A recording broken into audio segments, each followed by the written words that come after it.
Fala, futuros doutores, galera padrão ouro, Team Cérebro. Estamos aqui com mais um vlog. Estou com os doutores aqui, Rafael Saldanha, Léo Diglio. A gente pegou agora um caso bem bacana aqui no atendimento na clínica médica, no internato, no Itanhangá, e vale a pena comentar. É claro que eu não vou falar da paciente nem nada, só comentar o caso dela mesmo, porque eles já acompanharam a paciente em outra consulta e ela voltou aqui hoje para fazer uma reavaliação. Vocês querem começar a contar aí a história dela resumidamente? Porque tudo começou por causa de uma vizinha que recomendou para ela remédio, não foi isso? É, isso aí. Ela tinha dores nas costas crônicas, uma dor que ela dizia ser incapacitante, não conseguia fazer nada direito, ela teve que começar a tomar remédio. Ela viu que só de pirona não dava certo, a vizinha recomendou corticoide para ela.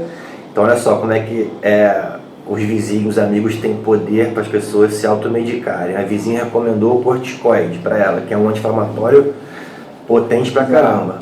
Cara, atenção, galera. Remédio, muita gente já não considera nem anti-inflamatório mais remédio, anticoncepcional remédio. A gente chega aqui, pô, você toma remédio? A pessoa toma anti-inflamatório pra caramba e fala, não tem problema. Mas, é verdade, né? Mas causa N problemas se você tomar muito tempo, na dose errada. No caso dela, foi corticoide. Corticoide é um bom remédio, um excelente remédio. Mas ela tomava muito acima da dose recomendada e de uma forma errada. Ela tomava bem acima mesmo. Ela muito tomava acima. 8 vezes ao dia, não era? Ela tomava 20 miligramas, 2 comprimidos.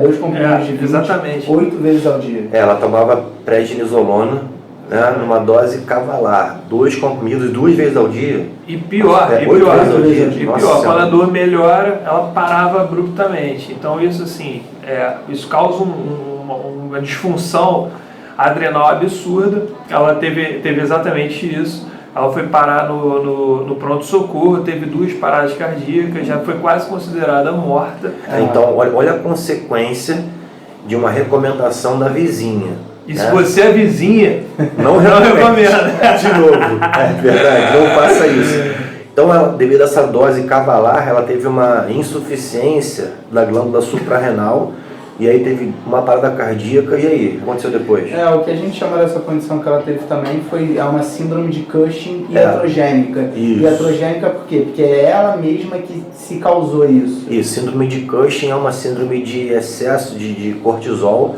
no caso de corticoide, iatrogênica porque ela mesma que causou. A gente ficou brincando que era vizinhogênica, né? Porque foi a vizinha ali que provocou isso, mas vamos lá. E essa parada cardíaca, depois ela não tinha problema, até então ela relatava não conhecer hipertensão, não ter insuficiência cardíaca, mas como parou, teve problema, ela fez alguns procedimentos cardiológicos, cardiovasculares, e ela desenvolveu uma insuficiência cardíaca. Então ela depois disso começou a ficar muito cansada quando estivesse fazendo algumas coisas.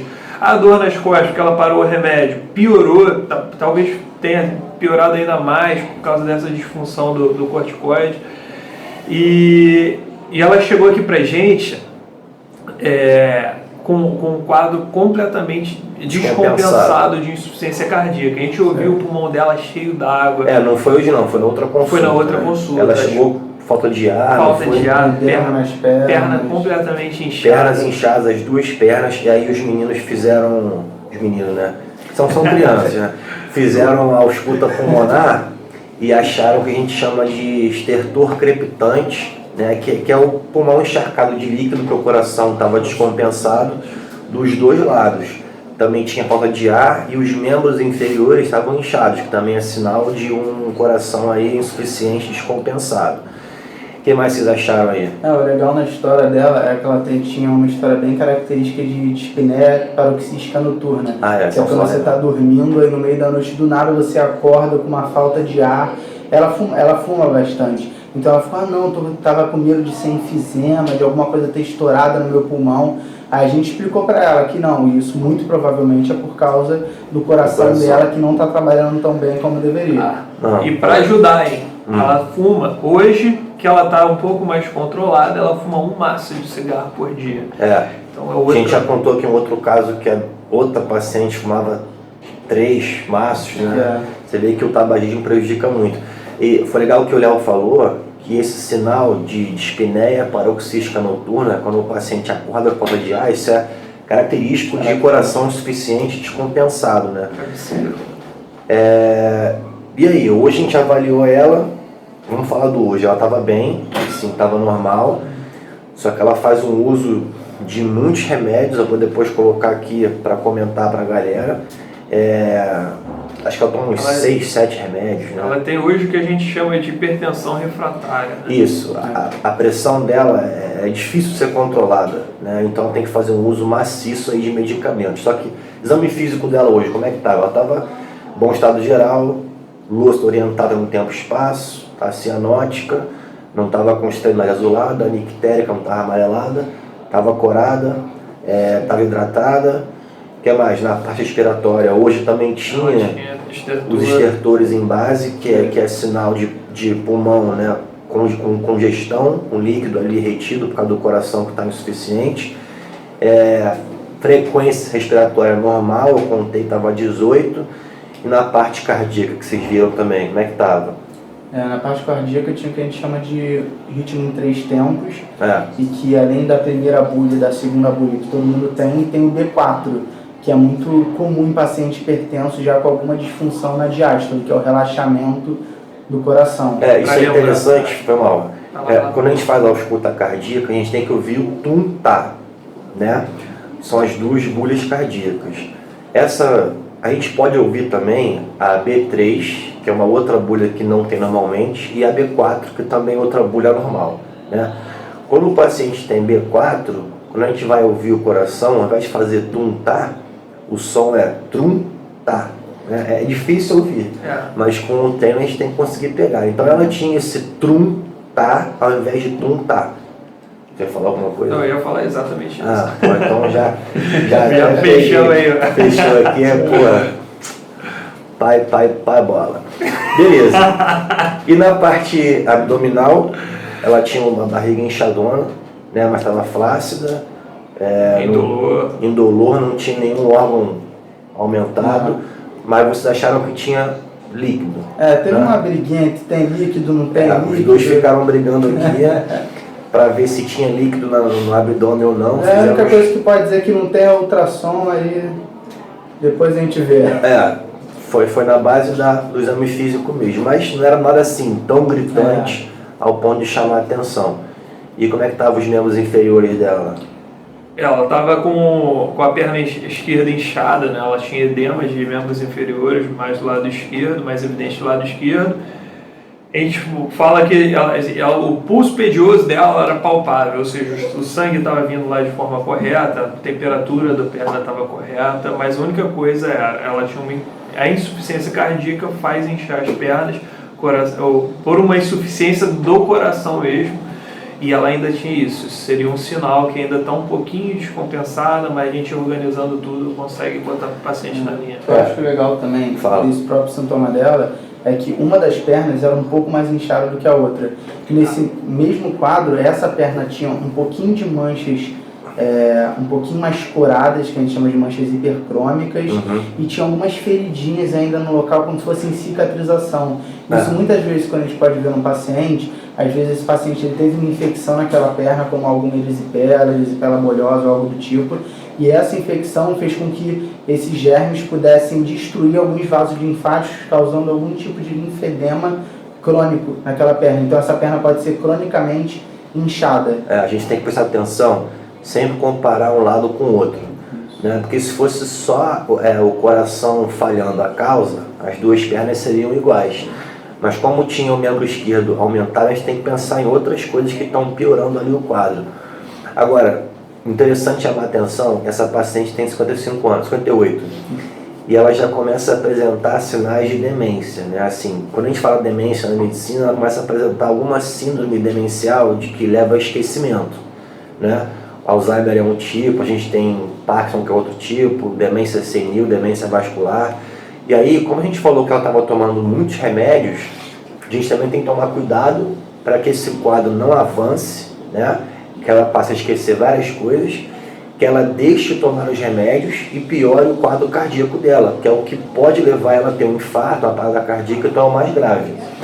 E aí, a medicina hoje em dia, cara, a gente sabe disso. Eu assisti um vídeo essa semana que dizia que a nossa medicina no Brasil hoje é puramente curativa. A gente sabe que não é mais assim. Na faculdade a gente está aprendendo a ter o olhar do paciente sistêmico, pensar nos familiares, pensar no modo de vida, no estilo de vida.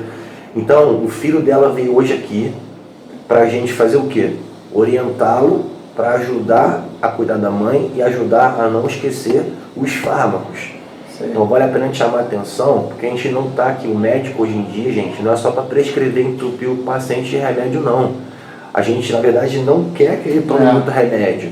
Tá? Então, se vocês ouvirem por aí que a gente quer entupir o paciente de remédio, isso é uma mentira. Tá? Isso é uma mentira. Quanto menos remédio o paciente tomar, para a gente é melhor e para ele também.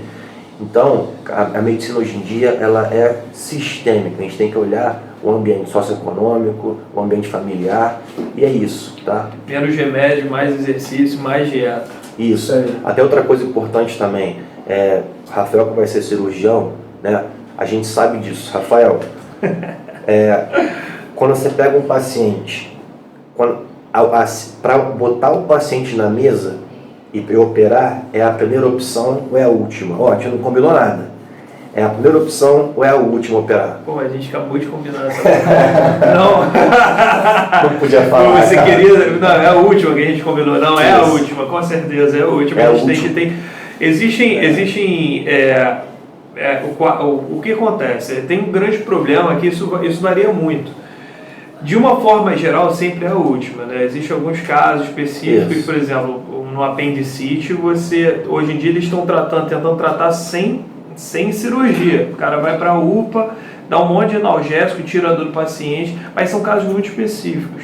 Isso atrapalha, mas de uma forma geral, uma cirurgia eletiva é a última coisa que a gente quer abrir, porque se a gente abre o paciente, aumenta o risco de infecção, pode ter alguma coisa, o cirurgião erra. Então, assim, infelizmente, a gente está fadado a erro, acontece. Então, se acontece uma iatrogenia, né, que é uma doença causada, um problema causado por um erro de um cirurgião, por exemplo, de um médico de uma forma geral, isso é ruim. Então, a gente quer o quê? Quer arrastar isso para fazer justamente a medicina preventiva, tentar tirar essas coisas mais agressivas. Né? Toda cirurgia tem um risco. A cirurgia vai ser privilegiada quando tiver um risco muito grande, mas a gente tenta postergar e evitar ao máximo a cirurgia. Vamos comentar rapidinho sobre os fármacos que ela estava tomando, só para fechar o vídeo aqui e fechar o caso. Me ajuda que eu esqueci já. Losartana, 50 mg, 2 vezes ao dia, dose alta. Né? Amlodipino, que é um bloqueador de canal de cálcio, 5 mg, 2 vezes ao dia. Só para falar aqui que a losartana é um bloqueador do receptor de uma molécula chamada angiotensina 2, né, que faz vasoconstrição e também atua aí estimulando a produção de aldosterona e fazendo a captação de sódio renal. O que é mais que ela toma também? Ela toma carvedilol. Carvedilol, que é um beta-bloqueador, ela toma 2 vezes por dia, 3,125 mg. Furosemida é um diurético muito forte, que ele atua na alça de Henle, é um diurético de alça. Ela toma 80 mg por dia, uma dose alta também. Aspirina, lembra que a gente falou aqui no outro vídeo que todo paciente que tem risco cardíaco tem que mandar aspirina, ela toma 100 mg. E glibenclamida. Glibenclamida, 5 mg, meio comprimido de 5 mg antes do café. Que aí não é para pressão, aí é para baixar a glicose dela. Diminuir a resistência à insulina. Isso, evitar que ela fique aí com diabetes. Tem mais algum? Gabapentina para a questão da dor. Né? Gabapentina para a questão da dor da coluna. Dor na coluna. Acho que era isso, não eram esses. Acho que era só isso tudo. Só isso. E aí a gente orientou o filho para ficar tudo certo e conseguir tratar a paciente ela ficar bem. Beleza? Fechamos, né? Fechamos. Bom, pessoal, então é isso. Espero que tenham gostado. Se gostou, curte o vídeo aí, inscreve no canal, compartilha. Essa é medicina padrão ouro. Medicina padrão ouro é assim, tem que olhar como um todo. Não adianta ficar passando remédio e mandando o paciente para casa. Tem que tocar no paciente. É isso aí. E o último recado, chora agora, reaprovado. Se não aguenta, não se envolve, chama que vem. Beijo no fundo do ventrículo esquerdo. Nos vemos nos plantões por aí. Tchau.